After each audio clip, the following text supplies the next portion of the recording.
मुनीम जी, ए मुनीम। हाँ है नहीं आई? बोले। देखी, हाँ मुखिया बनने के लिए आपको पता है कि हम कितना खर्चा किए हैं। हाँ पता तो है। साला 2 गो जमीन बेचा गया है हमारा, और साला हाँ। लोन पर कर्जा लिए हैं। अच्छा सीओ साहब का फोन आया था, अच्छा। गौर से सुनिए हम क्या बता रहे हैं। हाँ हाँ बोलिए। सीओ साहब का फोन आया था, हाँ 30-35 गो इंदिरा आवास पास होने वाला है। अच्छा। ठीक है, हाँ तो जितना भी वार्ड है गांव में, अच्छा। सबके साथ हमारे घर पे एगो मीटिंग फिक्स कराइए। यही वो टाइम है जो अपना पैसा निकाल सकते हैं हम लोग। अच्छा समझ रहे हैं? तो जल्दी फ़ोन कीजिए, हम घर पहुंच रहे हैं और वार्ड लोगों को लेके पहुंचिए। ठीक है, मैं कॉल कर युवा कल का सरवा कि तनी वार्ड जी के लगे फोन करे के तनी कॉल ही आओ।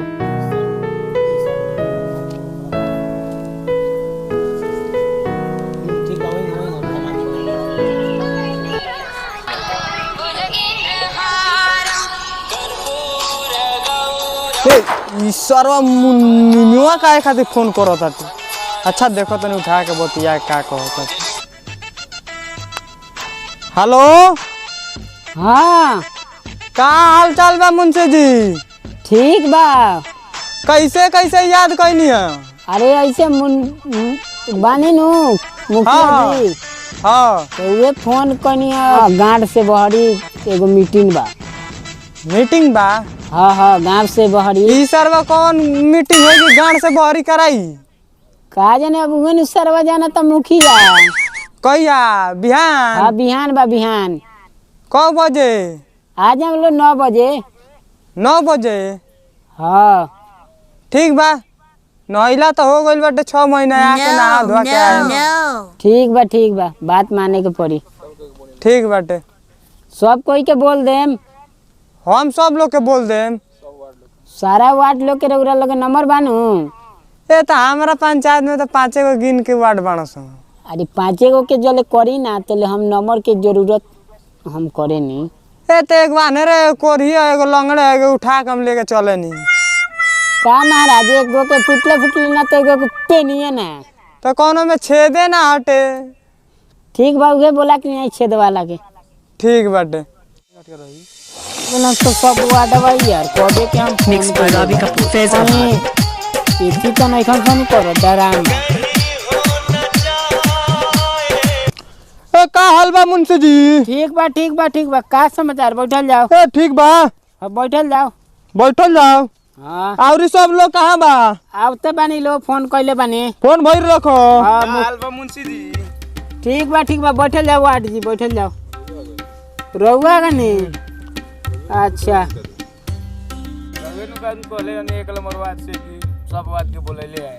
अच्छा ठीक बा मीटिंग बा गांठ से बहरी बैठी।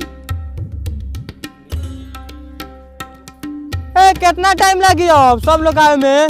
बस सब आई वाला बानी, बस टाइम हो गल बा। अभी एगो वार्ड आई है, मुखिया जी आई है, बातचीत होई बस मीटिंग खत्म हो जाई। मीटिंग खत्म। बहुते काम बा हमरा, बहुते जिम्मा।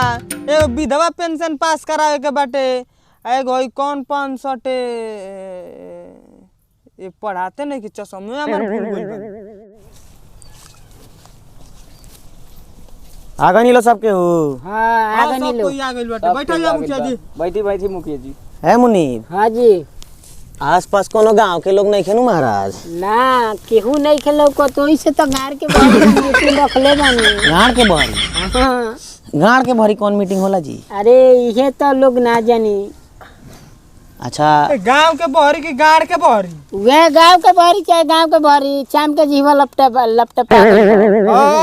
अरे छोड़ी लो सब महाराज, जब काम करती बोले मैंने सुनी लो। हाँ जी किस लिए हम बुलाए हैं वो बात सुनिए हमारा। बोलिए। देखिए बात ऐसा है, आसपास कोनो गांव का लोग नहीं ना है। नहीं कोई नहीं है। कोई नहीं है। देखिए कहीं थोड़ा उधर देख लीजिए इधर। अरे मैं देख लिया हूँ, कोई नहीं है। बोलिए। अरे गाछों का कान होता है जैसे दीवार का होता है। अच्छा जी। सुनिए, 35 गो इंदिरा आवास पास हुआ है वार्ड साहब लोग। हाँ तो जानते ही हैं आप, वार्ड नया मुखिया बने हैं, जो लोग बच गया है तो उसका इंदिरा आवास आया है, तो यही मौका है कमाने का। 5 गो वार्ड के हम ही बानी मालिक जी। आ देख ले 5 वार्ड में हमार को गो इंदिरा आवास बाटे। हमरे मिले के चाही। लिस्ट मुखिया जी के पास हो, मुनीब जी के जोन पास है। चाही बोल दे हमरा से खुलिया। मुनीब जी हाँ जी, लिस्ट सुनाइए।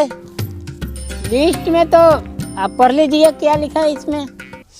हमरा 5 गो वार्ड में 13 गो पास बाटे आ पूरा टोटल 8 गो वार्ड हटे और ई सब रहुआ में चल गइल बा का? हाँ चल गल हो ये काट छांट के। आ होई के हो 8 नंबर में हिलावन महतो, डोलावन महतो, चलावन महतो। 8 नंबर में तो साफ एकदम भर देले बानी है महाराज। का बोल बा 9 गो। गरीब ढेर बालू में। अच्छा तो गरीब बानी तो लेहू के पड़ी माल। अरे मही एगो पर 10,000 15,000 लिया आई मुखिया जी जवन बेचले बानी तो ना की नहीं। एगो मुखिया जी बानी हाँ कि से बड़का पदाधिकारी बा, हमू तो बानियों में। अच्छा रहुआ बाद में नु बानी। बाद में 5 साल अभी मुखिया ही बा। हमरा लगे एगो उपाय बा। हाँ बताई कौन उपाय बा? हमनी के एगो ऐसन आदमी के व्यवस्था करे के पड़ी हाँ जौना के गांव में केहू ना चिन्हत होके आ पढ़ल लिखल होके खूब, ओकरे के जिला के ब्लॉक से अधिकारी बना के आ गांव में भेज दियाई जांच पड़ताल करे खातिर। अच्छा ठीक बा? आ लिखल पढ़ल हटे कि उ पढ़ल लिखल हो? पढ़ल लिखल। अच्छा पढ़ल लिखल। हाँ पढ़ लिख लेला नु हाँ सब पढ़ लिख लेला। तो बुलाई मुखिया जी। हाँ तो रउआ लोग के नजर में केहू बा हमनी के नजर में तो एगो बा। तब बुलाई। ठीक बा, हम फोन कऽ के बुला लेता नी। ठीक बा।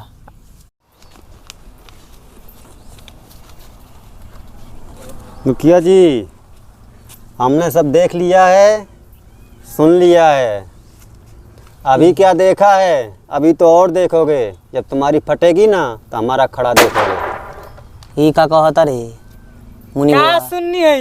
सब सुनिए। का चीज? मकान वकान को पैसा का जो बाट वुट कर रहे थे ना, हाँ। हमने सब सुन लिया है, सब देख लिया है। ई सब ना कहल जाला। ठीक बा, एगो पास करा दिया ये मुखिया जी, एगो इनका के पास कर दी। ठीक बा?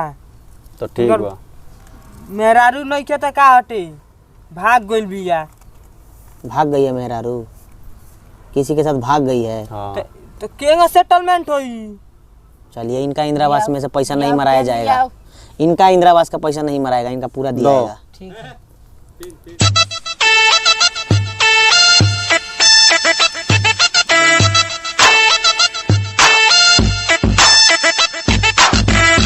यो सब आइल बानी मुखिया जी से, वार्ड सरपंच सबसे मिल के। ठीक बा?